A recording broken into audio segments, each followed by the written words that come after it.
Welcome to a special edition of Speaking of Strong Style. I'm Stephen Conway. With me, as always, Jeremy Finestone. We're contributors to the Fight Game Media Network. It's Power Struggle Day, and New Japan Pro Wrestling had its big show in Osaka to set up the Tokyo Dome, and we did indeed get a couple of things out of this. One, we got a wonderful, wonderful wrestling show. This was a hell of a show. We got a wonderful Osaka crowd, enthusiastic into everything, and we did indeed get a nice setup for the Tokyo Dome. We know a lot more about the Dome than we did yesterday from this one. And most importantly, Jeremy, once again, a brilliant performance from Will Ospreay, a fantastic main event, a great night of wrestling overall. If Will Ospreay isn't Wrestler of the Year, I don't know what we're doing.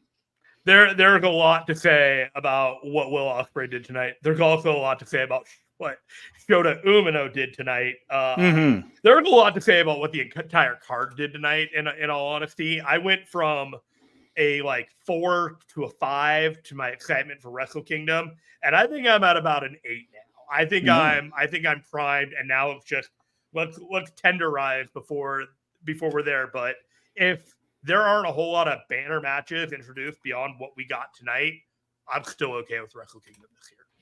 Yeah, this was just a terrific night of wrestling, and they really had a strong crowd as well, and it was just one of those feelings that was almost. I'm not saying we're back to pre-pandemic levels of enthusiasm because there's still a lot of applauding and things, but these fans were into everything they got, and it was just a fun day overall. And Steven, it was a special show. Yeah, it really was. You could say it. It was a special show. Yeah, this one felt really good. It was one of the better New Japan shows of the year, and it was just a strong night. Everybody seemed enthusiastic about everything. They were into what they were doing, and the fans went right along with them. And we're going to run down each match from tonight and talk about the repercussions of it, because almost everything played into something. There weren't a whole lot of things on this show that were self-contained, which I think is pretty strong booking. This hasn't been Geto's best year as New Japan booker. However, what we saw today was a very well thought out card, and I really enjoyed it right there. And Brad is with us. I'm glad you're with us, Brad. There. I was telling Brad in our Discord that it felt like in a lot of ways this year in New Japan they've been kind of in cruise control, and just kind of letting their homegrown talent kind of simmer and grow and just kind of get better at what they're doing. And from there, now we're hitting the throttle. Now we're going into Wrestle Kingdom. Everything that they've done up to this point, now they're ready to simmer and bake. And I am going to close the door because my dog's going wild right now. Well, he has a lot to say about it too. So, let's get into some of this stuff. So while Jeremy's doing that, we're going to begin with the main event, which is one of the better matches of the year. And I feel like every time Will Ospreay gets into the ring, it feels like that. And Brad mentions, how does Ospreay turn down working in front of crowds like that? That has to be worth more than money. Not really, but yeah. So, and that's the answer, isn't it? Is that somebody's going to throw a ton of money at this dude eventually. He'll still be able to work the big shows. He's just not going to be at the house shows and doing all that. Like, you see Danielson, you see Moxley, you see these guys coming from North America and from other promotions. They're going to come in.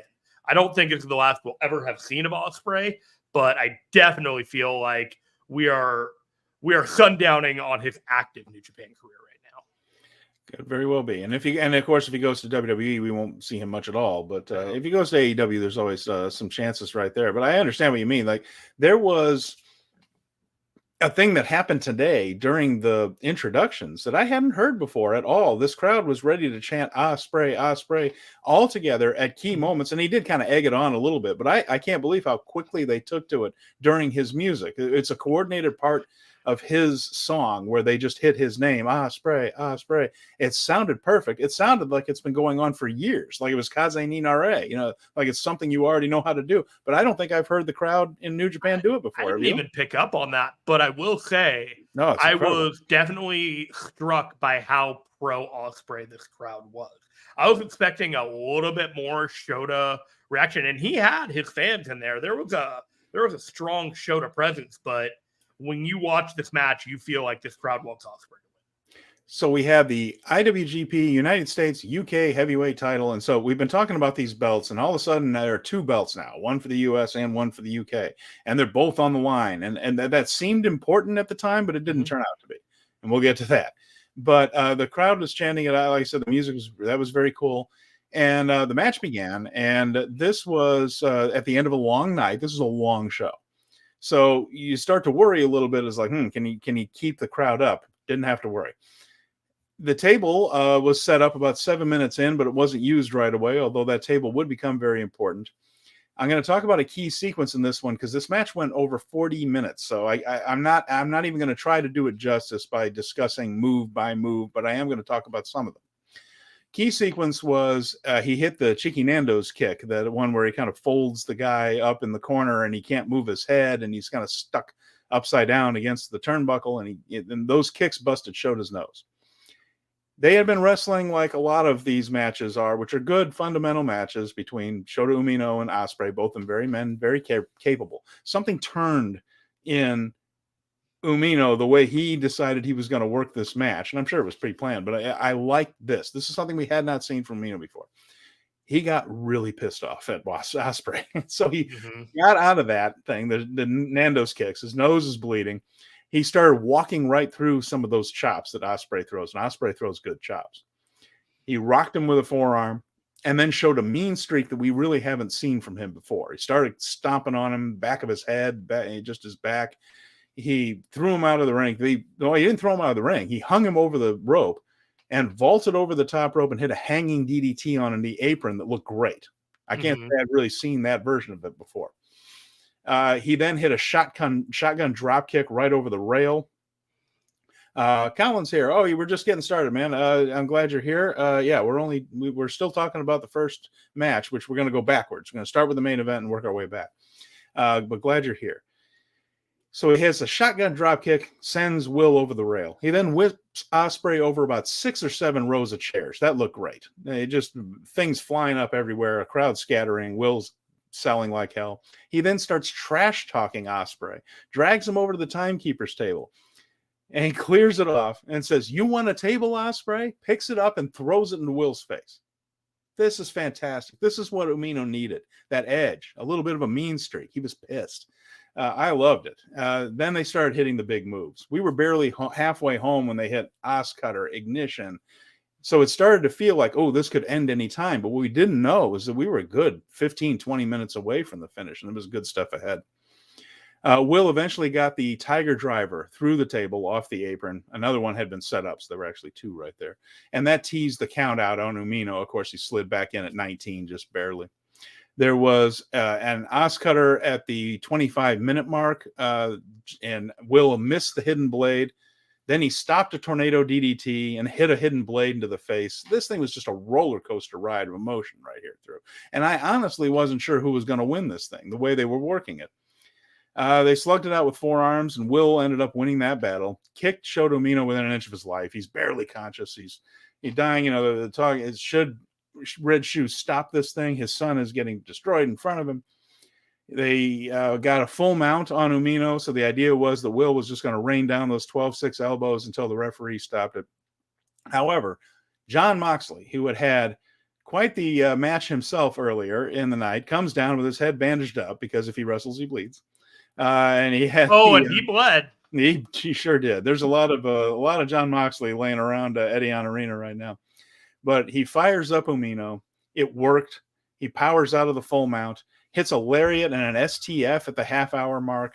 Later, he hits a package DDT. The crowd at this point was doing Rolling Thunder. They were so into this thing, stomping on the bleachers to get the noise going. He then does a sequence of DDTs. I mentioned the package DDT. He then hits a power DDT. That's the one where he kind of jumps up in the air and swings down. He hits the tornado DDT.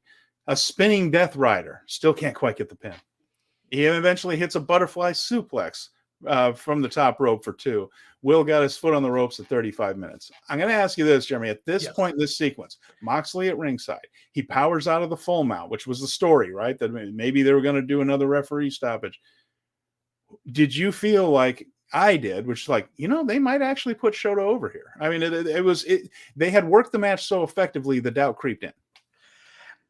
thought they had gone a little too far to do that. I felt like if they were going to do it, I felt like the match would have been shorter. And I don't know why the psychology I had of that, but everything in the match was building to this crescendo to me of like, he's going to get so close. He's going to get so close to this match. And then is he going to do it? So doubt creeping in, potentially. But to me, I never saw Shota at just the moment for him. There are just so many other things in the pipeline for him that the escalation of him beating Will right now would have quite literally blown my mind, and we'd be having a completely different conversation. Well, and Brad mentions Robbie Eagles, who was on commentary. He came and said, and did very well, by the way, said that this was the Roughneck. That was when we were seeing that attitude right there. So another sequence that's worth mentioning. After the butterfly suplex and Will got his foot on the ropes, Shota got the full mount after that and beat on Ospreay until he got a 9 count. They did the whole like a possible knockout thing. He then hit the Blaze Blade, and that's the move he's been using to finish matches on the road to Power Struggle shows throughout Super Junior Tag Leagues. It's basically a hidden blade, except it's a European uppercut to the back. He hit that.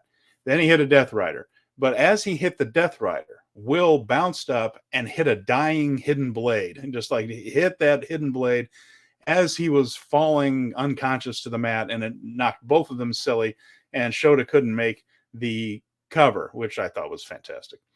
And he then got him up for a Stormbreaker, but Shota turned it into a Hurricane Rana, and that's all Will, like holding a pretty heavy guy, big guy. Shota's not small, and then getting him up and into position where he can hit a Hurricane Rana on him and roll him up for the almost near fall there. Will hit a hidden blade for a 1 count. That got a pop. Death Rider by Will. Storm Driver 93 for 2. Hidden blade, and then finally Stormbreaker. It took every finishing move Will Ospreay has thought of in wrestling in order to beat Shota Umino. 40 minutes and 15 seconds of brilliance between these two. By far the best Shota Umino performance, one of Will's best performances of the year. And like I mentioned, every time Will gets in the ring, I feel like we have a match in the year candidate. This guy could occupy 6 or 7 of the top 10 spots. I cannot say enough great things about this match. Let's just table Will for a second here, because we all know how good that he is, and he showed it once again. The argument that we're going to be having here is whether this was a top 3, a top 2, or a top 5 match of his this year. And when we get to that point, it's somewhat inconsequential. We'll all have different opinions. What we need to talk about here is Shota Umino. This was the match that he needed to have so that he didn't get lost in the shuffle with Yota Tsuji and Ren Narita. So when people are going back and saying, who's the guy? Is it going to be Yota? Is it going to be Ren? Is it going to be Shota? People are going to look at this match and say, this is why it's going to be Shota. And it's healthy, and it was his time to shine, and he delivered. And I cannot understate enough how amazingly he delivered in this match. He blew away every single expectation that I had about what he was going to do in this match and how he was going to be able to compose himself.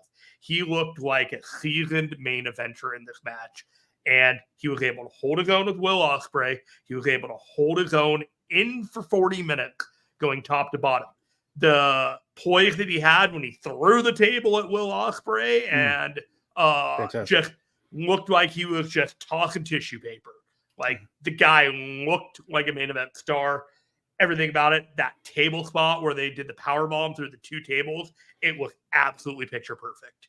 Everything that they did, top to bottom, like, Steven, this was a fantastic main event. It really was. And we're going to get some comments in here from the guys. Brad mentions the build of this match, the story it told, it was absolutely perfect. This is easily my top 3 for the year. So Brad loved it also. He also said the way I screamed during that hidden blaze or blaze blade, hidden blade sequence, I might have scared my neighbors. I'm with you. Like I was out of my seat on that. I was like, this is incredible. And Venkin Bjorn mentions, good to see you, Venkin. Whoever is signing Ospreay is going to pay a lot. Yes, sir. Yes, they are. And Brad says Chris Charlton might be the best storyteller there is. The way he lays out the big moments during the entrance is masterful. This, I don't think is talked about enough. I'm glad Brad mentioned it because I was thinking about it as well. He clearly prepares these things in advance. Like, this is Chris's time. During the big entrances, Chris writes out a little essay, almost a verbal essay that he gives us there as to why this match is important to this guy, why this person needs this win, the history that built up to it. And all of them are wonderful. He really does an outstanding job. You're right, Brad. It needs to be said a lot. You could just take a collection of those and just put together a compilation of it, and it would absolutely get you ready to run a marathon. I mean, it's just so exciting. And he does build everything perfectly, putting into perspective everything that built up to the match, why it's critical. And so while you're watching all this, all that's fresh in your mind. All of it is absolutely fresh in your mind as you're watching the match. So just outstanding work by everybody there. And once again, Walker Stewart on the call, hell of a good job. This guy is going to be good.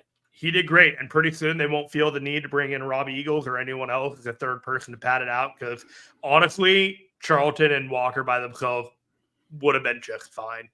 There was a moment after this match that actually kind of got me choked up. Do you know what I'm talking about, Steven? I think I probably do. Yeah, this one. And let's go into that before we get to some more comments, because there was a lot of respect between the two after. First of all, when they were laying there after the pinfall, just like, in a heap, they clasped hands in there, and they didn't even bother to hide it. No. But that was part of the story. And then afterwards, Umino, in tears, bowed to Ospreay. Ospreay dropped to his knees and bowed back to Umino, which was a huge deal. Then a handshake, and Shota slides out, and Moxley's comforting him. I mean, there was a lot of mutual respect in a lot of places, a lot of interesting places on this show. But this one was really wonderfully done, because you felt like each guy had earned that from the other. Mm-hmm. And so seeing it play out like that was very, very cool and much deserved. So the afterwards, so we had the whole thing where Shota rolls out of the ring. He's in tears. Moxley's comforting him. Will waves Moxley into the ring. And of course, the whole thing is Will won the title, lost the title to Moxley with his shoulder clearly up, that whole thing. And Will thinks he was robbed of the title, and he's going to get Moxley in there. So Moxley slides back in the ring, and he says it looked like the challenge was going to be laid out there. But however, as they were discussing this, and we think we're going to get Ospreay versus Moxley for the UK US title at Wrestle Kingdom, David Finlay runs out. Cool. And lays both of them out with a shillelagh. Just conks them both out. Then he says these titles don't mean anything to him. He takes a sledgehammer and destroys both belts. And of course, they told the story that Moxley had defined his New Japan time by being the U.S. champion, by winning that title, that it was important to him.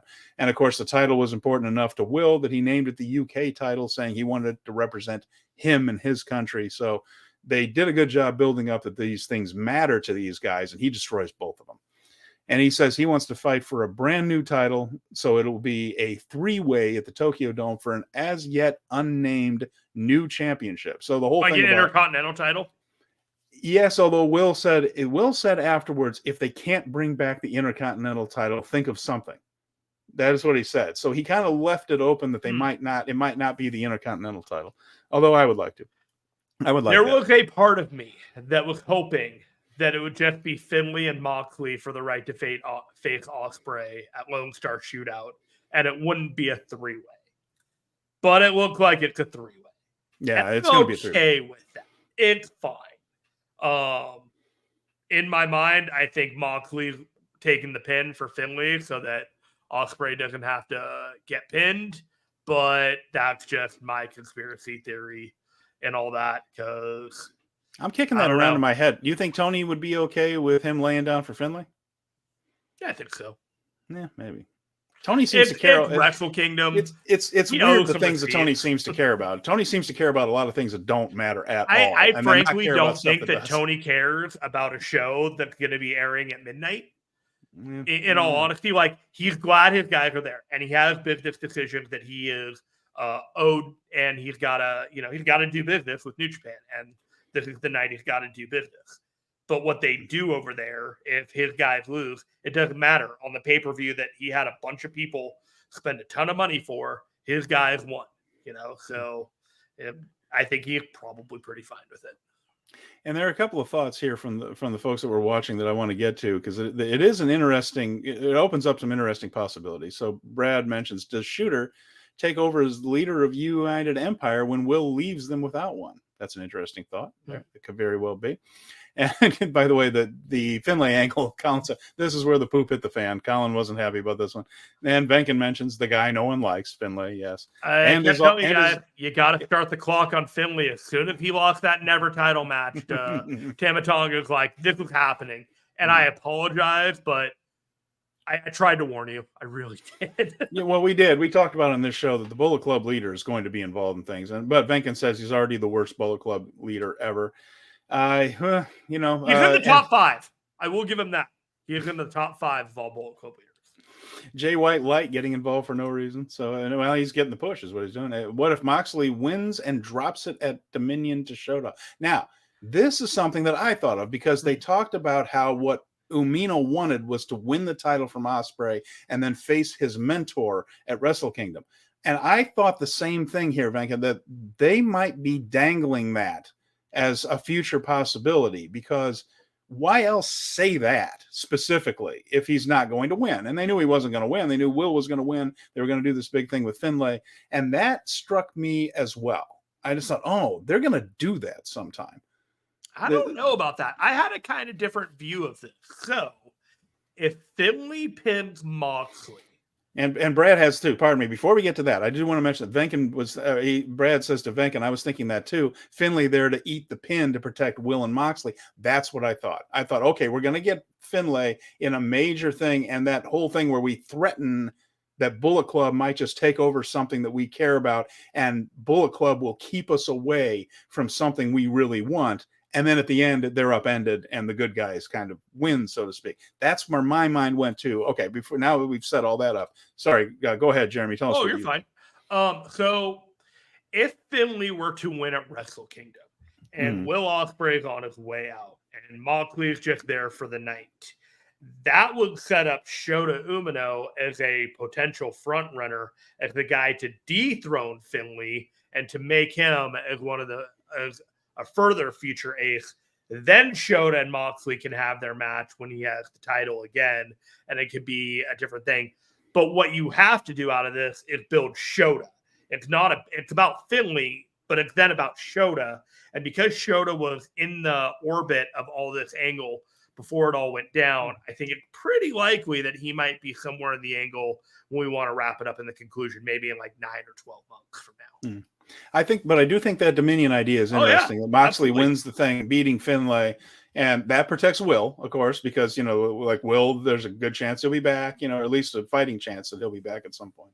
And then you can, go from there with Finlay. Sure. But the idea of putting Mox and Shota toward the top of a card, and Shota might end up being, the Osaka guy at some point. There has been in the past, like people that are over with that crowd enough that they tend to just have their main events in Osaka, not nowhere else, but they tend to be the Osaka guy. And I think Umino might end up with that. I like it. I just, in my mind, I see Shota as an upstart and a guy to bring the challenge to Moxley. And so if he were to be like, hey, I have this title, I want you to challenge me for this title, that actually makes Shota look like a badass in front of Moxley, rather than Moxley being like, oh, hey, you have this title, I want my shot. Like, I want Shota to be the hungry guy. It's like, oh, you want your shot? You can have it anytime, guy. Come on. Yeah, no, I think it might be interesting if Shota stepped up to him after that. And Brad just said, does this throw a wrench into Ren and Shota winning tag league and then the tag team titles? Not necessarily. That could keep Shota. That's still high on my list of priorities right here. Yeah, but I mean, what happens is now Shota's not in that picture going into Wrestle Kingdom, and he needs something, and he and Narita going after Bishamon for the tag team titles could be exactly the right thing that would keep him in a very prominent spot. He could hold those the tag team titles can bounce around. So even if they beat Bishamon for him at Wrestle Kingdom, he could hold them for a while and still get to Moxley at Dominion, and you can do. There are a lot of things you can do. I don't think that puts anything. Dominion is a little early. I think Dominion is the kind of show where Finlay is going to be standing tall at the end of it before we going into G1, and then after G1, that's when the threats to Finlay are going to be happening. If Finlay is going to be booked strong going into 2024, I don't see him getting any kind of comeuppance by the middle of the year. They're going to stretch that way longer if he's going to be the big bad guy for the whole year. I don't think that's how it's going to go. I mean, what I'm saying is that I think it's going to be Moxley with the U.S. title, and Finlay. I think Finlay is my early favorite in the clubhouse to win the New Japan Cup by crook, not by hook and crook, but cheating to do it. But I think that's where he's going to get his shove more than anything else. There are so many ways, but I think we both agree that Finlay is going to place a prominence going into 2024. Yes, yeah, and it's going to be up to him to convince us. It's going to be up to him to convince us that he belongs there. And Bill Bird says if they could get him next year, Drew would make a good Bullet Club leader. Mm-hmm. Yeah, I can see that. Yeah, sure would. He would run roughshod over everyone. You're right about that. He sure would. We'll see if that turns out, though. We got any more comments? Do you want to move on to the next one? No, that's good. I like that. I like the discussion. And what it's done is it's provided us with a plot line that could go about 100 different directions, and all of which would be interesting. So well done. Ghetto. Takeaway, big plan for Big Finlay. We had an IWGP Junior Heavyweight title match between Hiromu Takahashi and Taiji Ishimori. And I thought there's a couple of things interesting about this one. It was a terrific match. The counters at the beginning where these guys were just sliding in and out of each other's moves were absolutely beautiful. What athletes these two are. Quick, strong, explosive. Ishimori, I thought it was interesting, wearing mostly white tights, and I think that played into it a little later.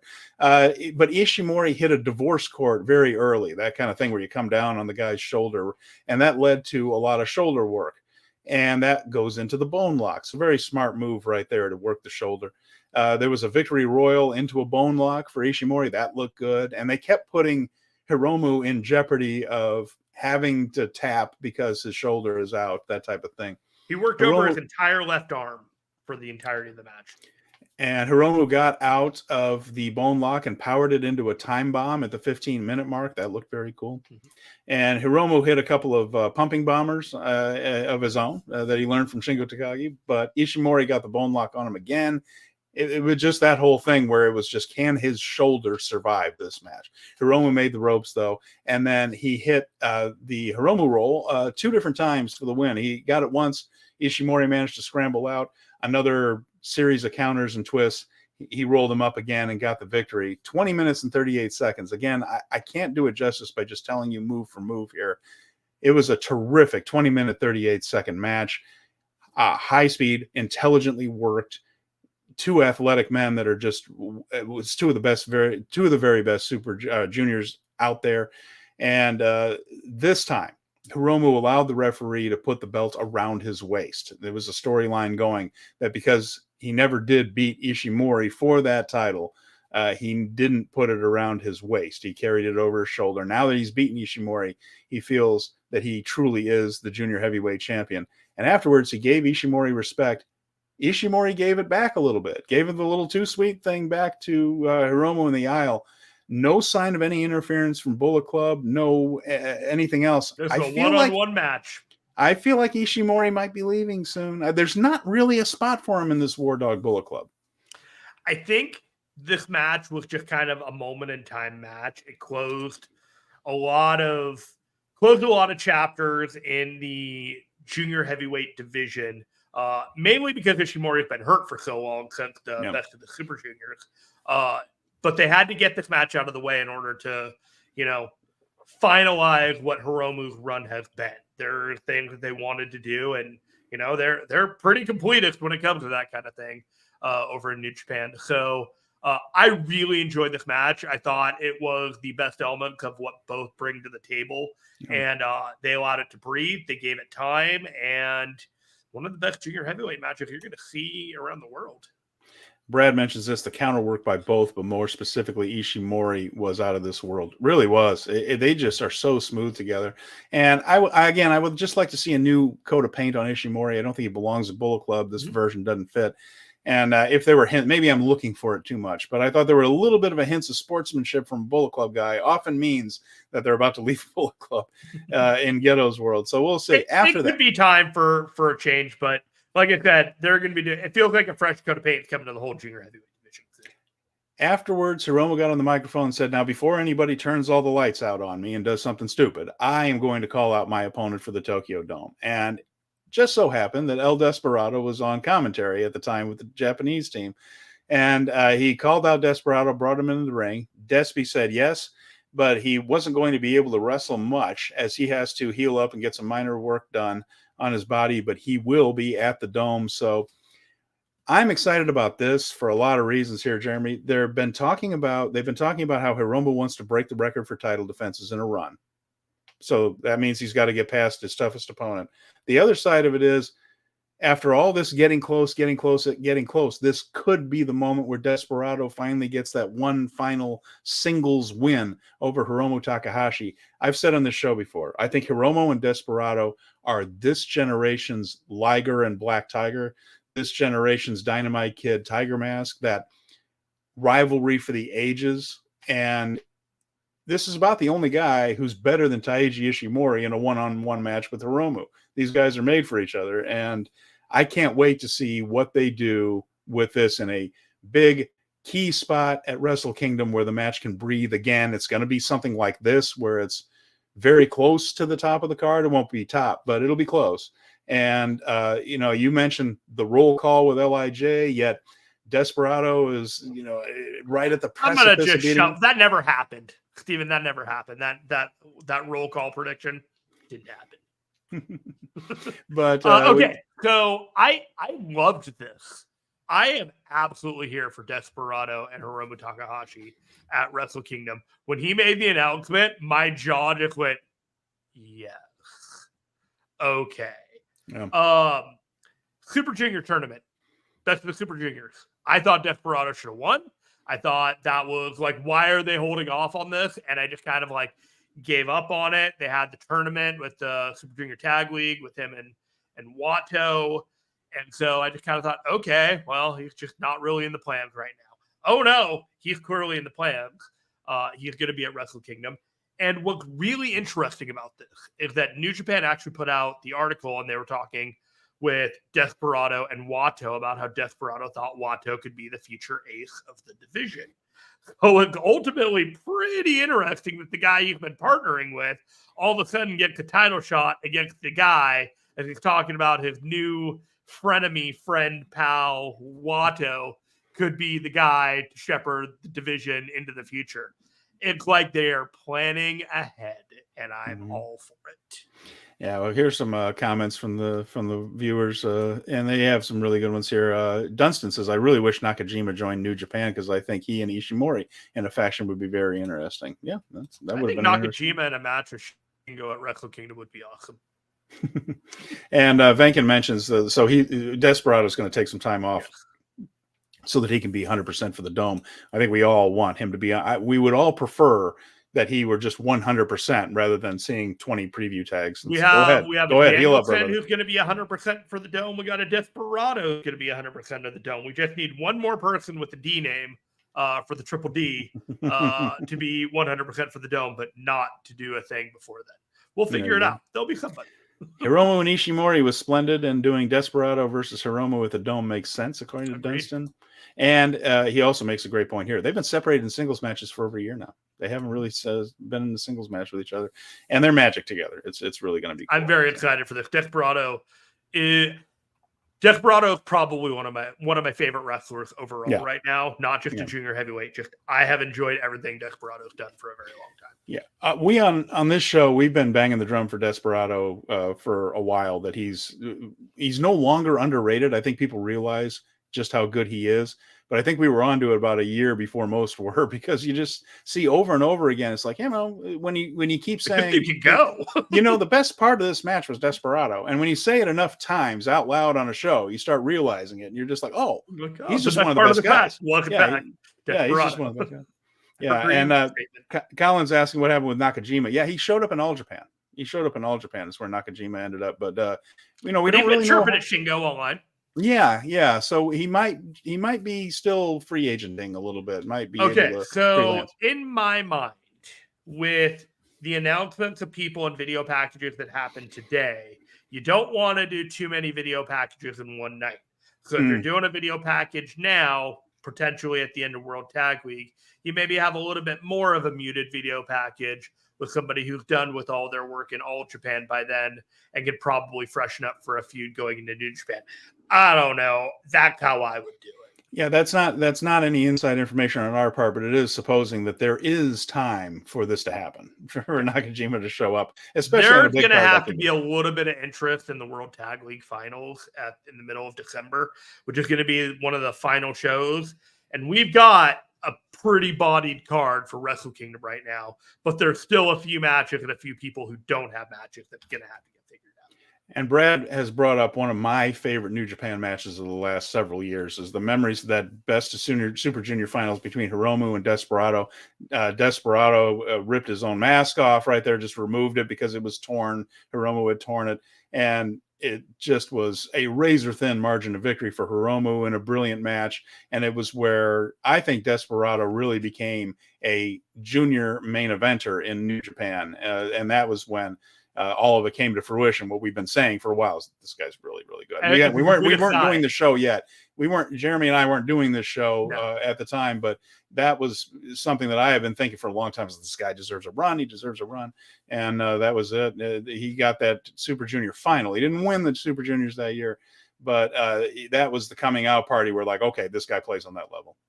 On Reddit, on the New Japan Reddit, somebody posted from Best of Super Juniors 30, the match where Desperado got completely clowned by Yo for the entirety of the match, where Yo was just like loose and fucking around and just humiliating Desperado. And in my mind, I'm watching him like, this is a fantastic Desperado match where he is taking the piss on losing to Yo. And it's like, he is so good in so many ways.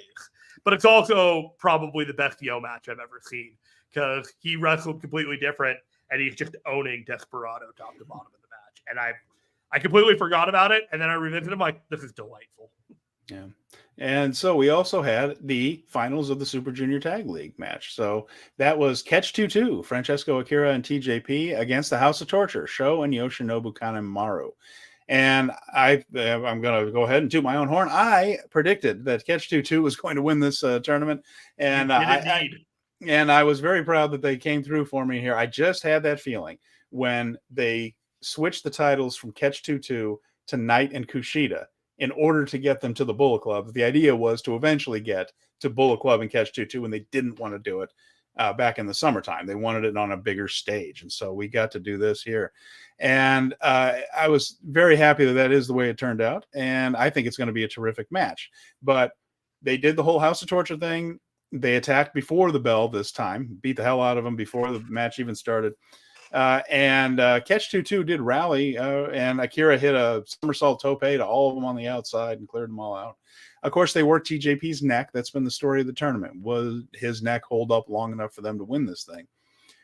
It's a House of Torture match. So you're just waiting for the ref. You're just waiting for the ref bump because nothing's going to happen before the ref. It's the Okada drop kick of the House of Torture. Yeah. You know there's not going to be a finish until that happens. And absolutely a blueprint to this match. Yeah. When it happened, House of Torture, of course, attacked. However, because there were other members of United Empire around, Callum Newman and Jeff Cobb came back. Great O'Khan was unavailable. We'll get to that in a little bit. They came out for UE and ran them all off. And one of my favorite parts is Dick Togo dives on Jeff Cobb, who, of course, catches him. He then tosses him to Bolton Ole and tells him, just carry him out. I'll get Evil. And so he scoops up Evil and carries Evil out. Bolton carries out Dick Togo. I did enjoy that. Beast of a man. Akira managed to stop the whiskey spit by Kanemaru and the wrench from Evil, so Akira was on fire. And once they got rid of all the gimmicks there, they hit the double knees to the chest on Kanemaru. And so instead of converging from either direction, they just both basically gave him a V trigger at once. Well, not really a V trigger because they weren't holding his arms, but a running knee. Mm-hmm. And the War Dogs, anyway, they won the thing. They were there getting the win over House of Torture, the World Safe for Democracy, all that stuff. And then afterwards, they were posing with the trophies, and you could set your watch to this as well. They were attacked by the War Dogs afterwards. So War Dogs came out, and we were supposing, Jeremy, not too long ago, that this could be a match to fill out the card at World Tag League. But no, it is indeed going to be at the Dome, Catch 2-2 against the War Dogs, and not a four-way so far. So this will be Connors and Maloney against Catch 2-2 in a one team versus one team match for the titles. Which one is better? A classic tag team title match. I thought it was really cool. And there was a blueprint to a House of Torture match. Mm-hmm. With that said, with the blueprint comes the foundation. And the foundation of these matches are pretty solid. And when you have the talent of TJP and Akira in this match, they outkick their coverage, if you want to use that term. They made the blueprint of a House of Torture match so much better than it typically is. This was top-level interference, but top-level overcoming the obstacles. Everything you think a House of Torture match is, this is what it was. Still fun. The credit I will give to House of Torture is that they are very effective as heels. And while it annoys the hell out of you, because we've mentioned before that it's not something New Japan does particularly well, when they interfere and win, when they do get it turned around on them, it is satisfying in its own way. It is satisfying.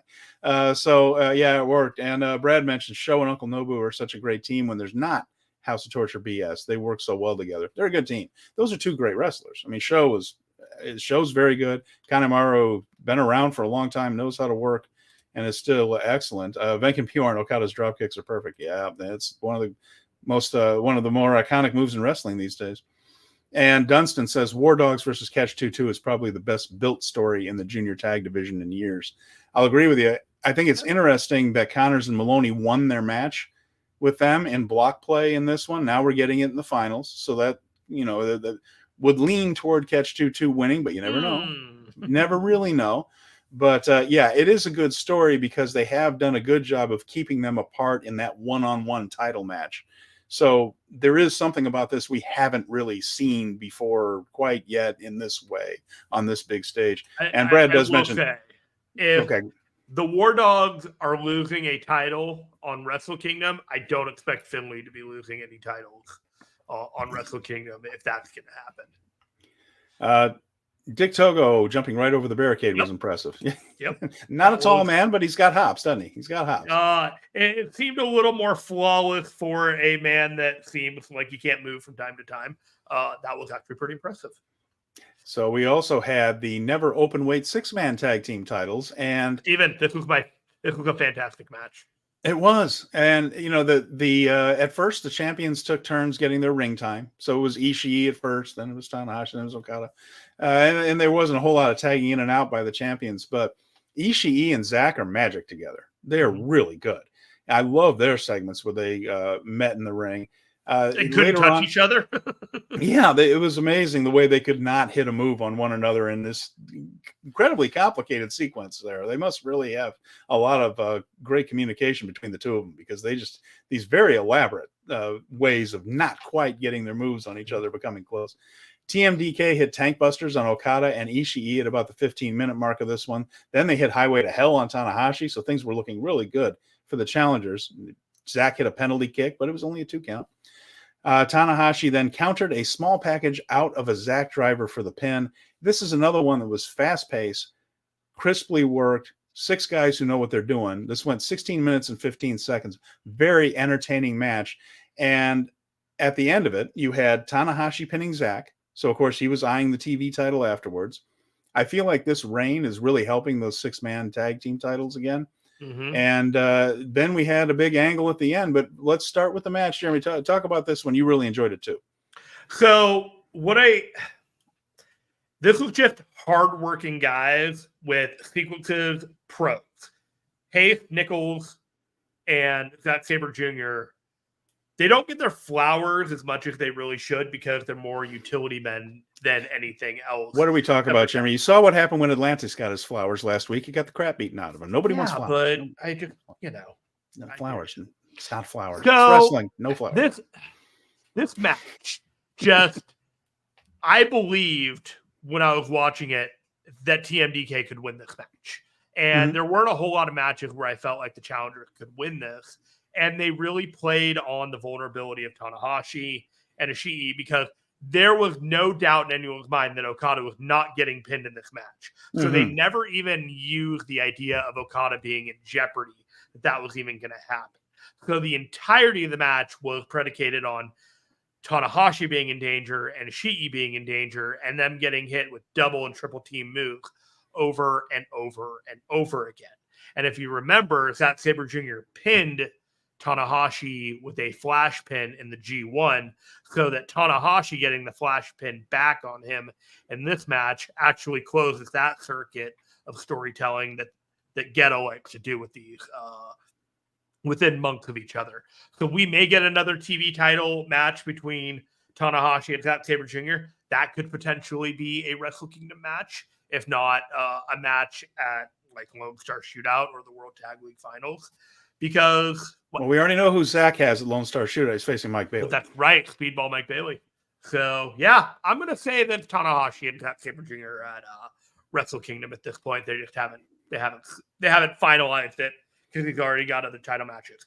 So he's got 15 title defenses right now. He's got a 16, and he's shooting for 20 by the end of the year, is what they said on the show.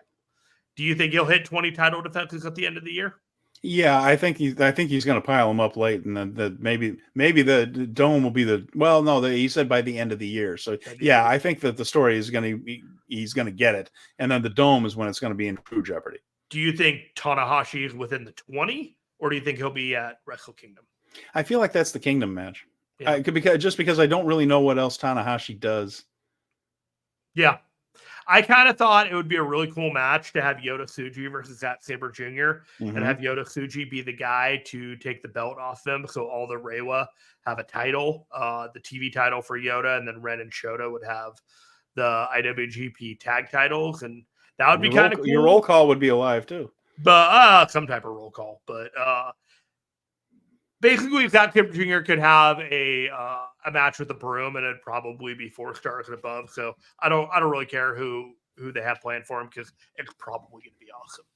And truthfully, they could do this at the World Tag League Finals. Also, you could do that. I mean, the TV title, that could be something else at the Dome. It's Tanahashi. It's the TV title. You could have it on a semi-main on the show, and no one would be the wiser. Tanahashi's one of those guys that you could just have a surprise match with somebody that we don't have on the radar for Wrestle Kingdom, and it'd be like, oh, cool, special match for Tanahashi. So it doesn't have to be challenging for a belt. Oh, they could. So for he's not the person that they're wrapping a promotion around. We all know what Tanahashi is and what he does right now. If you want to put him in a 15-minute match with Zack Sabre Jr., fine by me. That seems like a totally acceptable thing. If you want to throw him in a tag match with somebody, honestly, it's okay. It's Wrestle Kingdom in 2024.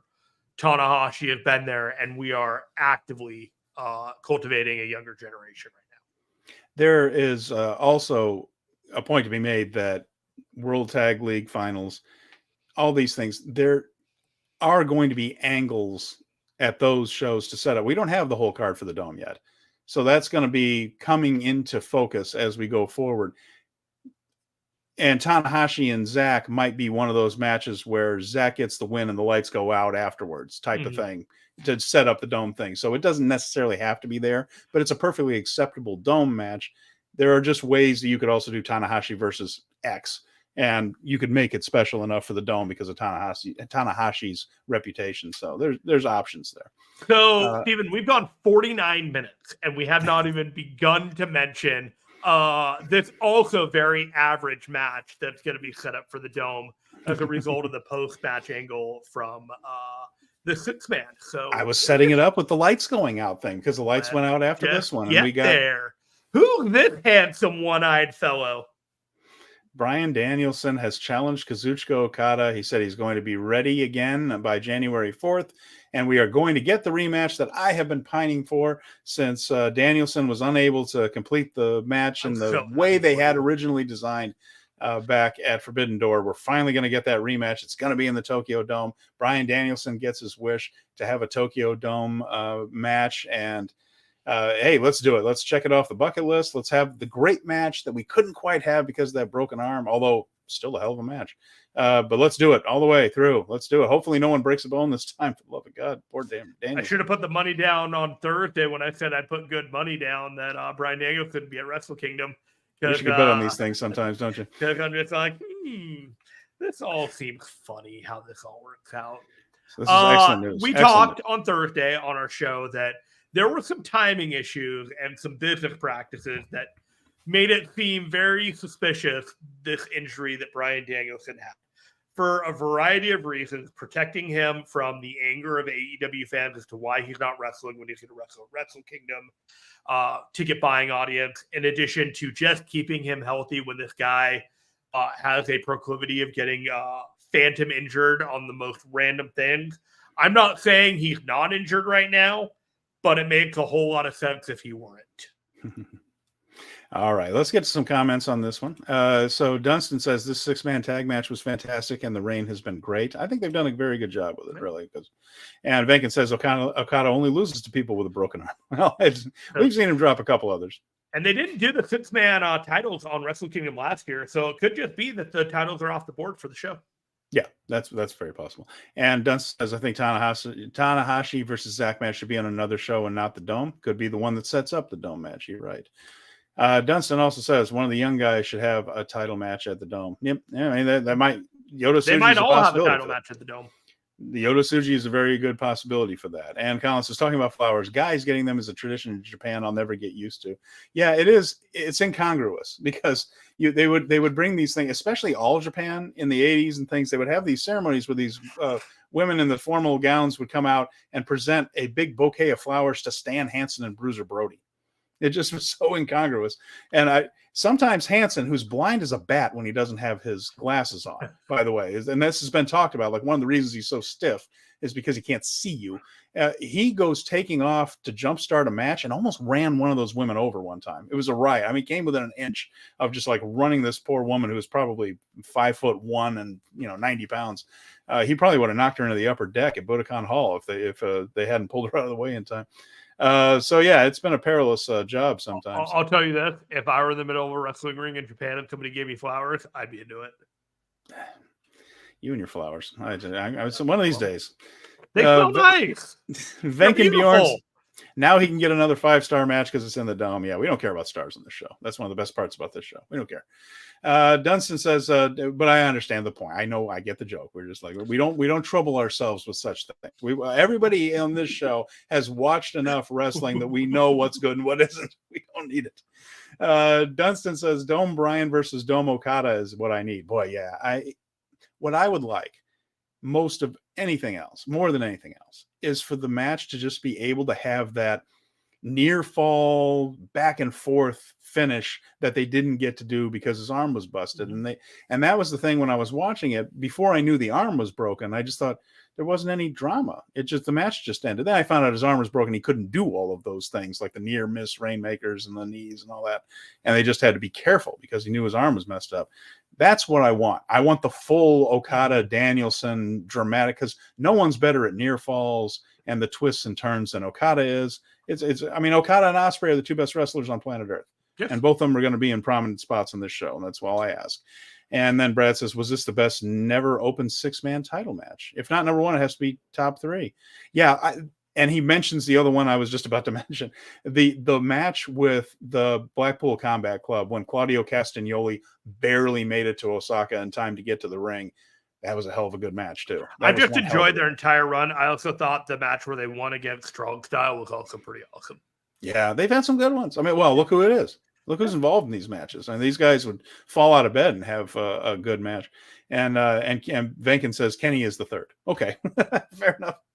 All right. Yeah, Kenny probably is. Yeah, they're probably the third best wrestler in the world. Yeah. So this match, this John Moxley Great O'Con match that we got right before this. This was my first holy shit moment of the show when I was watching this match.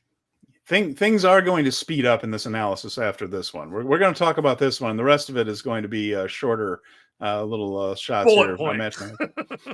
This became a singles match with Great O'Con and John Moxley. They began brawling. They fell right out of the ring. They never really got it. Moxley never got into the ring. And anyway, knocked him out. Jump start by Great O'Con. They fight on the outside. The referee starts counting. It goes to a double count out in 1 minute, 7 seconds. So I knew that wasn't it. That's not why Moxley went to Osaka.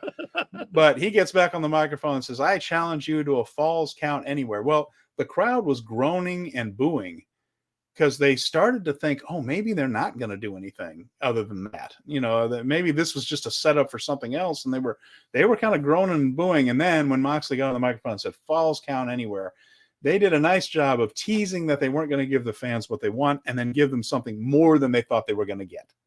So nicely done there. I liked it. This was awesome. This was really good. Okada was so good in this. Awesome, Steven. This match was rad across the board. Go back and watch it, but I'm going to hit a couple highlights here. Hit the highlights, and then I'll talk about my 2 favorite points of this entire match. Absolutely. There was Okan was so good in this. They did not use the ring at all. They toured the entire building. And Okan put Moxley on a cart and ran him through an entire section of chairs. Just had people scattering like we haven't seen since the Hanson and Brody days. Mox began bleeding because he was wrestling. And that's what he does when he wrestles. He bleeds. But it made sense. Costco carts where you're buying a bunch of bulk product. Yes, he was on that.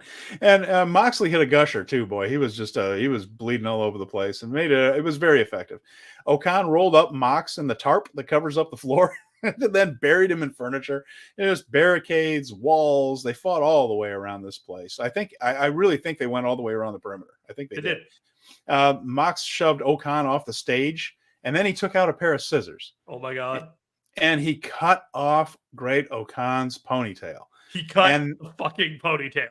Oh, and then Okan hulked up and went nuts on him, which is exactly the right reaction. Just went nuts on him. It turned into an MMA fight on the floor. There was a tombstone on the floor for 2. That looked pretty good. He protected Moxley real good on there. His head didn't actually get too close to the floor on that, but still got a big ooh out of the crowd for the people that weren't right on top of it.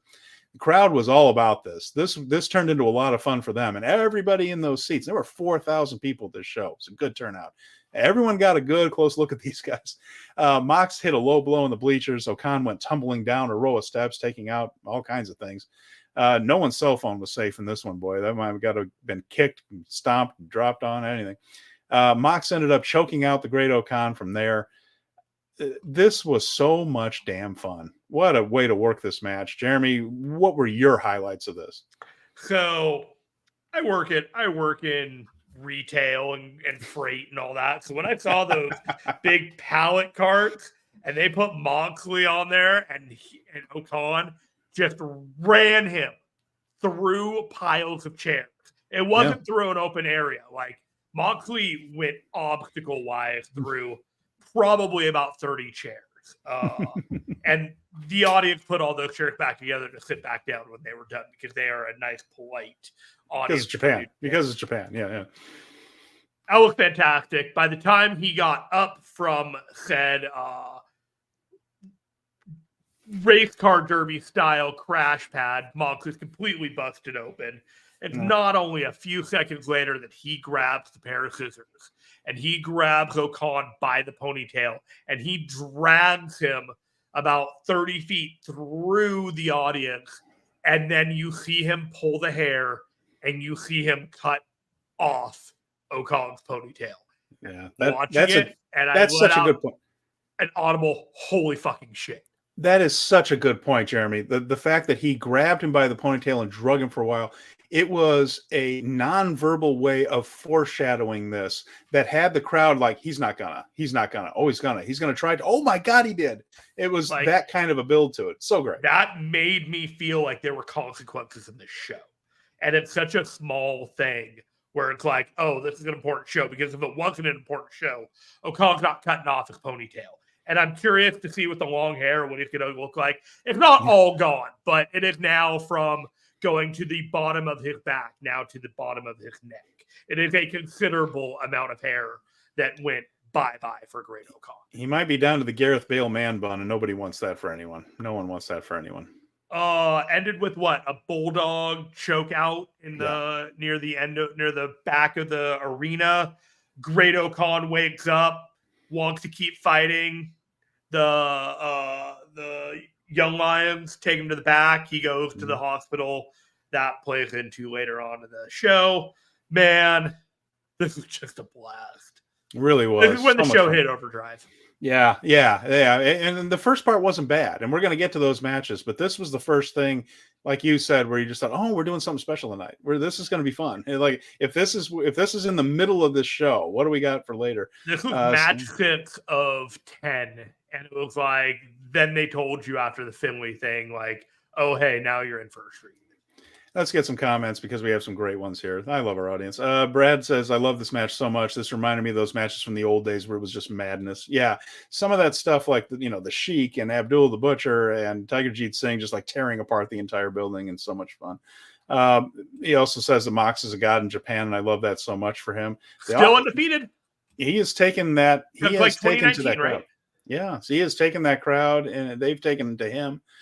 He really enjoys it. You can tell that he's fired up when he gets there. So Dunson says this match surprised the hell out of me. Okan versus Mox was really good.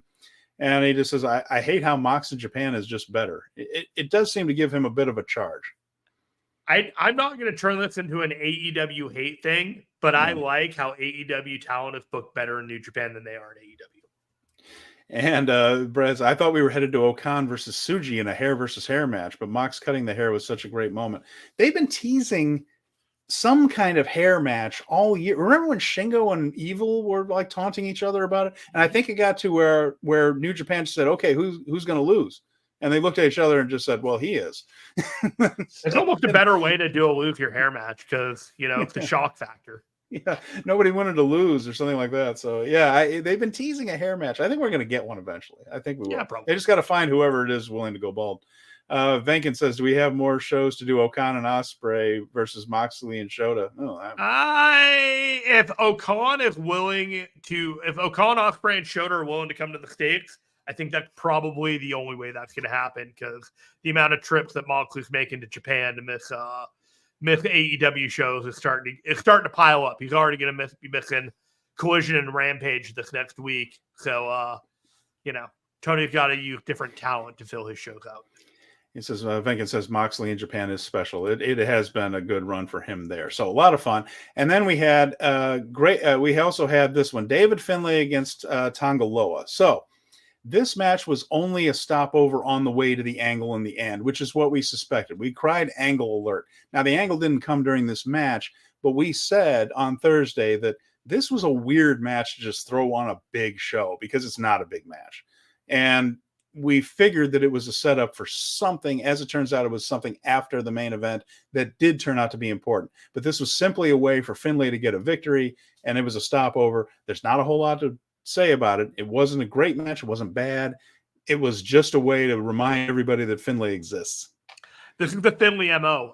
Battle in the Valley last year, San Jose. He had a mid-card match, won it, showed up later on in the card, made his presence known with the shillelagh, and then set up his feuds and went from there.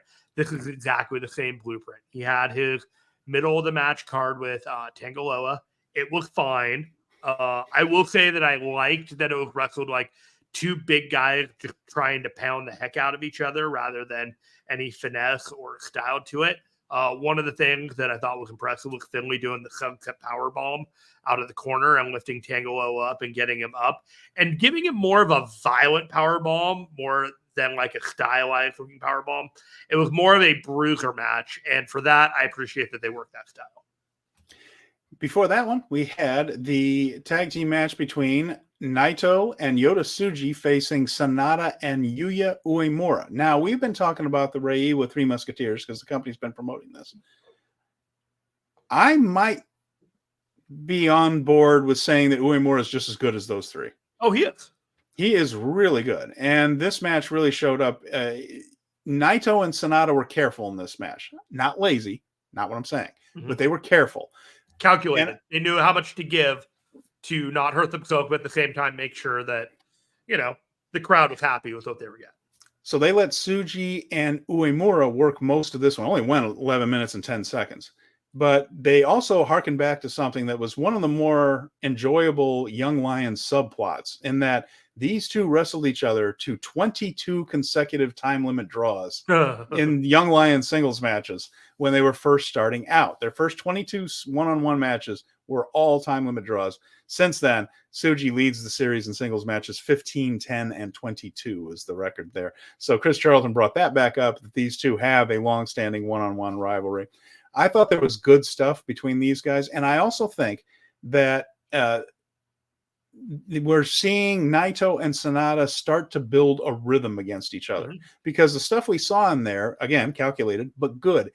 And it reminded me that these two haven't worked a ton against each other. They were in the same faction, not against each other. They have worked in the same faction so long that some of these preview tags are actually, instead of giving away too much or seeing them in the ring with each other too much, it's giving them a chance to build a rhythm, because they had faced each other in tournament play. You know, sometimes they would do things in the New Japan Cup or in the G1, but there haven't been a lot of Naito Sonata matches against one another. And this is a big one at the Dome, so you want it to be good. And I think that they are finding little mini stories to tell within. So pockets to build the bigger story. Yeah. So I thought that was good. So again, the Gene Blast, spear on Uemura. I know. I love that name because it's so gross. I know. And then they mentioned I did like this. He just explodes over his opponent. Chris Charlton said it sounded like a guy, a jobber from the Territory era, is like already in the ring. Gene Blast. I remember that. I laughed at that one. I thought that was pretty funny. So, Yuya finally took the pin. He's been protected up to this point. This was a good night. You know, if they're going to do it, this is the night to do it. One big pin that, you know, you don't have to beat a dead horse with that. The only other thing that I was going to say is, while you have the Reiwa with Yoda, Sonata, or Yoda, Shota, and Ren, I like that you could do with Yuya as the guy with a chip on his shoulder for being excluded from that group, and then having it play out in that way where he's like, I'm just as good as you guys. I don't know why the company treats me like I'm an outsider just because I showed up a little later. And even so, he's already sort of a half member of Just Five Guys, because remember, part of his condition for joining was he gets singles matches against everybody. Yeah. So he's not necessarily buddy-buddy with all of them anyway. So it's an interesting little subplot with him. Well, and we shall see him and Taichi in the World Tag League. So maybe we'll get something out of that. Dunstan says, I don't know about Yuya yet. Got to see him in a one-on-one situation. Well, that's fair. They haven't done a whole lot of that. But there's time. He just got back. Venkin says, Jeremy told us before that Naito and Sonata weren't going to eat a single pin. No, absolutely not. You crazy? Absolutely no pins. No, you don't need tea leaf for that one, but I appreciate you giving me the credit. Well, they've even gone to the point of just doing draws and said, we're just not going to beat anybody tonight. But those matches have been good. Those draws have been enjoyable. And Brad has some sartorial commenting to do. He says, I'm not sure how I feel about the Elvis entrance cape. I love capes, but it just seems a little weird on him. It's a choice, isn't it? It's a choice as far as an outfit goes. Not everybody pulls off a cape. All right. Let's see what we got next. We have the 6-man tag. And again, we're going to start picking up the pace here a little bit because there's less to talk about on these, but there's still some stuff. The Kevin Knight and Kushida and Tama Tonga crew. So this is kind of a Hantai Gorillas of Destiny mix here. The Intergalactic Jet Setters and Tama Tonga. They faced the LIJ crew of Shingo Takagi, Titan, and Bushi. The story that they told here was that Tama Tonga wins titles, but he has a hard time defending them. He's won the Never Openweight title 3 times. He's made one successful defense. But everyone got some shine in this one. Knight got crazy distance on a springboard dive into the aisle. Tama Tonga hit the gun stun on Bushi to win. He wants a rematch with Shingo. Shingo said he would think about it. That was really the story here, that we might get some sort of rematch between Shingo and Tama Tonga. And that doesn't feel like a Dome match to me. I think there might be something else for Shingo. Yeah. I feel like it is too past the time before the next big challenger for Shingo. As much as I love Tama Tonga, we talked about it last week. He is not going to be what feels like a focal point of this promotion for the next few months, at least in the singles division. So we're going to close the chapter on their feud, win or lose, Tama Tonga versus Shingo. I kind of don't see Shingo winning the title just to lose it immediately back, or to drop it immediately back to Tama Tonga. So that's where the Nakajima stuff comes in, where I'm thinking that's going to happen after we get a pretty definitive finale to the trilogy of matches between Shingo and Tama Tonga. So let's get to some of these here. Now, This is how it's done, apparently. So Brad says that Shingo's cape is a beast. That's a final boss look. All right. So you need to take some notes off of that. I won't argue with you there. I think that's about right. And he also says that Nakajima, I got to get that right. We got a Nakashima and a Nakajima. Nakajima, the former Noah competitor versus Shingo with the dome would be awesome. Yep. One of Young Lion and one of Hungry. We're all fingers crossed. So we get Nakajima against somebody at the dome. Could also be a guy for Tanahashi too. But it is almost certainly not a coincidence that Shingo and Nakajima are chirping at each other on X. That seems to be. I'm very excited just for the idea of them chirping at each other. Dunstan says, I really hope the rematch isn't at the Dome. Shingo needs a big or new challenger. This is what I was hinting at last little while earlier. You have the video with Danielson at this show, but if you were to do it at the World Tag League final and do another video of Nakajima, you lose impact. But if you do one video here and then you do one video there, all of a sudden no one's complaining, oh, you just did a video with some other guy. And we've already lost impact. It's going to be TNA again next year. But TNA. Yeah, I know it. And Dunstan says Nakajima has a title match tomorrow in All Japan, keeping our eyes on that. We also have some questions I want to get to here. Colin asks, how were Julia and Mayu's matches at the New Japan US shows? Mayu's match is next week. She's wrestling Stephanie Vaquer in Dallas on Friday, and I will be there. So I will be able to report on that. I'm terribly excited. The Julia show against Hyan was wonderful at Fighting Spirit Unleashed, and Hyan, we all agreed, was not carried. Absolutely did her part. Julia was wonderful as always, and it was a really good match. And I think everybody would like to see more of Hyan in addition to Julia. But of course, it was a good match that Julia won. And as we've said over and over, that belt ain't going anywhere until Mercedes Moné is involved. So, so that's all coming up. So I'm fired up. I'm only 6 days away from seeing Iwatani, one of the goats. So I'm fired up. And okay, let's get back to this and see what we got here. We also have the United Empire straight tag match: Cal Newman and Jeff Cobb against Oscar. Oh, wait a minute, did I miss the four-man? I missed the four-man. Here we go. We had some teams. The eight-man. We have four-way tag team: Desperado and Wato, the War Dogs, TMDK, that'd be Eagles and Fujita in this case, Musashi and Yo. So these are four teams that were in Super Junior Tag League that did not make the finals, of course, and they threw them all together and had a 5-minute, 36-second match that involved 8 people. So as you can imagine, this was very quick. Everybody got in a little bit of stuff. It was really too fast to register much. The one thing that did come through for me, Jeremy, did you notice? Desperado took the T-shirt from Master Wato at long last. Loved it.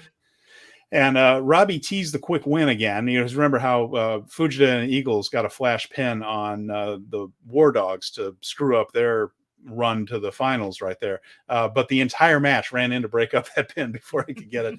Then after that, it was just full speed ahead. And Eagles put the Ron Miller special on Musashi.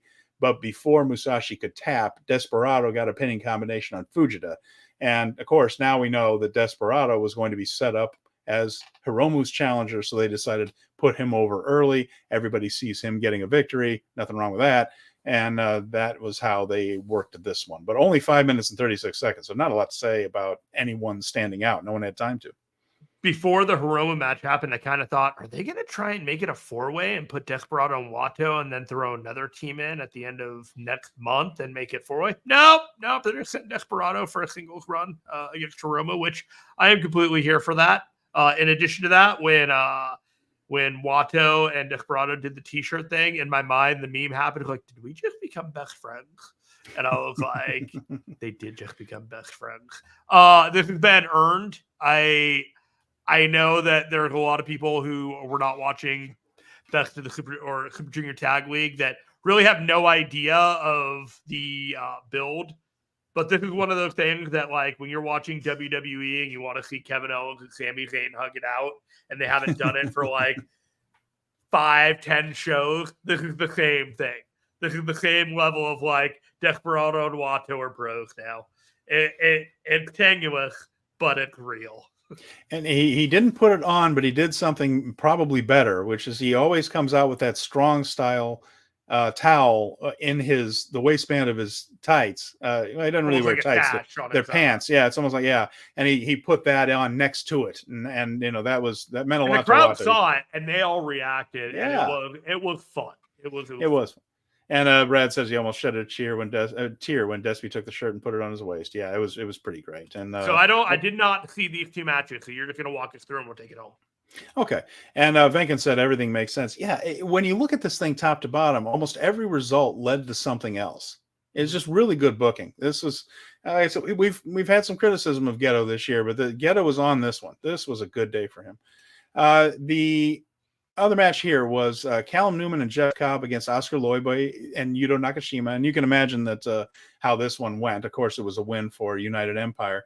But my favorite part of this one here, Jeremy, this was a fairly basic match, except at one point, Loibe and Nakashima were on the outside. They had been knocked to the outside. They put their arms around each other and stood up, which always signals a dive, right? You know, that someone's going to do a dive.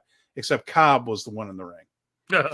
And Cobb starts hopping up and down on the balls of his feet, and he starts getting the crowd up, and that crowd suddenly was paying attention because they were just kind of surfing through that one, you know, and applauding for a few things. You're like, oh crap, what? Hey, wait a minute, is Jeff Cobb about to do a dive? He started up, but Callum Newman came in and ran in and did it instead. So they teased it nicely. It was kind of Cobb's knees wouldn't be able to handle that. We all know that. He ended up getting the Tour of the Islands on Oscar Loibe and got the win that way.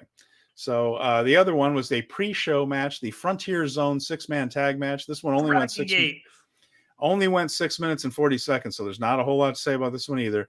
But Bolton, Taguchi, and the DKC defeated Mochizuki Jr., who I thought looked the best of the three, and Strong Machine J, who is, according to Chris Charlton, the son of Super Strong Machine, and Yoshiki Kato. That was 6 minutes and 40 seconds. Not a whole lot of time to do much of anything. I thought Mochizuki had good-looking kicks in it, and that was contrasted nicely with the New Japan guys. Taguchi ended up getting the ankle lock tap out on him. So sure kind of feels like DKC got a thank you match for all the hard work over the last couple of weeks. And as Brad mentions here, we did not get any butt stuff from Taguchi. It was relatively straightforward. And Brad also says that Loibe is going to be special. He's good. I've been saying the same thing. I love his fire. This kid's got all the emotion. He's starting to fill out. I think he's going to be very good. I think Nakashima is working his way toward being another Makabe in that sense, just kind of the big gorilla type of, the Unchained Gorilla type. I thought it was good. And Benkin said, I saw today talk on Twitter about Jeff Cobb versus Joe. That sounds great. Yeah, well, yes, please. Let's go do that. Let's do that. Every time I see Bolton Oleg beasting people around, I think you're going to be in Bullet Club one day. You're going to be in Bullet Club. He's going to break all of our hearts and turn. He's going to destroy everyone and be the monster that we all can't wait to turn and become our hero. You basically you book him like Batista for the next 4 years, and the dude will be a huge star. Interesting point. All right. Well, we'll see what they do. But yeah, Loibe is awfully good. All these guys are. Like Nakashima has a lot of potential. Bolton has potential. But we're really coming close to a new era because almost everyone who's come back from excursion is exciting and has some sort of it factor about them that I really feel is there. And we even saw Master Wato step up this year, and he was the one that you thought, they might have missed. They might have missed. I don't think they missed anymore. I think Wato's had the kind of year where you're like, okay, he might not be the ace of the division while Desperado and Hiromu are there yet. And he might not turn out to be with Fujita, there, that type of thing. Fujita, another one, good Lord. But the young talent in New Japan is starting to blossom at a time when Tanahashi can struggle sometimes because of his knees. Naito's closer to the end of his career than the beginning. Yeah, and Okada is still there, and there's still other people around there, but he's the bridge. He's the guy from an old generation to the new generation that keeps the connective tissue between all the generations. Okada's still going to be a stud, and it's going to move heaven and earth for these guys to beat him. But when it does happen, he's going to be the gatekeeper to greatness for these guys. I feel like we're going to be watching really great New Japan matches for a very long time, and that makes me very happy. We'll be doing them right here on this show. Right here on this show. What are the comments we got before we wrap this up? Well, I mean, I think we got them. That was the last ones we had from the guys out here, but really appreciate the contributions today, guys. We had a lot of fun interacting with you guys on this one. I'm glad you could take time out on your Saturday to join us to talk about Power Struggle. We're going to be back at our regular time on Thursday. have plenty to talk about, including what we've set up for the Dome. We'll preview the Lone Star Shootout, and we should have some more information on World Tag League by then, I believe, if the calendar is correct. But we'll know. Steven, we run on Thursdays, and I think that we should skip Thanksgiving because there's only 3 World Tag League shows that we would be missing that week, and we should do a super show the week after. What do you think about that? I think that's probably a fair idea. And I think everyone's going to be busy on Thursday eating their brains out and watching football and all that. We've done multiple shows. This is our extra show this week or this month. So you got quality content. We're going to skip the Thanksgiving show in a couple weeks. We'll keep you posted on that. But yeah, thanks for joining us and speaking of Strong Style, talking about Power Struggle 2023 and what was a hell of a New Japan show. Really fun day of wrestling here, and a long show that paid off all the way through. And as Brad mentions, we're in the home stretch, 2 months away from Wrestle Kingdom, and I think that I am anticipating it even more now that I know some of these matches. Now I'm at an 8. Let's get there it we go. 9.5. We just need Nakajima in there. That'll help a lot. Heck yeah. So, all right, so see you on Thursday, Jeremy? We'll see you on Thursday, Steven.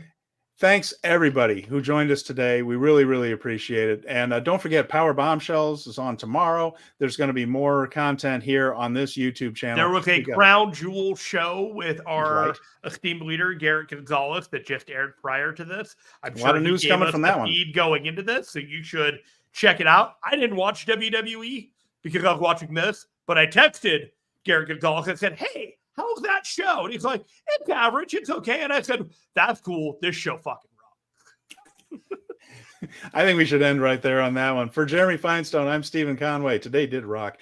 Thanks for watching Speaking of Strong Style. We'll talk to you again very soon.